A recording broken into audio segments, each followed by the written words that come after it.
God gave. Ang Diyos ang naghatag. Nakakita karon sa kultura mga igsoon nga obsessed kaayo sa ginatawag nga self-sufficiency. Na kaya nimo nga ikaw ra. Na mga tao nagkuan self-made millionaire, self-made billionaire. Pero walay nahibaw-an ang Biblia sa mga self-made na tao. Walay bisan usa ka tawo nga nahibaw-an ang Biblia nga self-made. Nganuman, kay naaray mga tao nga gisustain pinaagi sa grasya sa Dios. Isa naghatag sa imong una-una. Ang Dios. Isa naghatag nimong talento.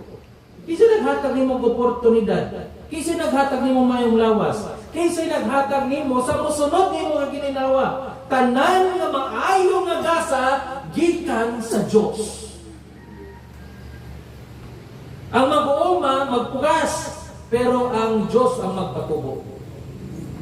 Ang estudyante, magtuon, pero ang Diyos ang maghatag sa labutan. Ang mabawali, mag-andam, pero ang Diyos ang maghatag sa gahom.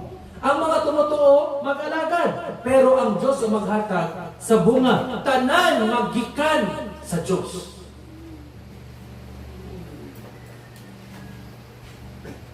Tanan, magikan sa Diyos. Busa mga igsoon, wala untay luna ang karbo sa atong kasingkapan.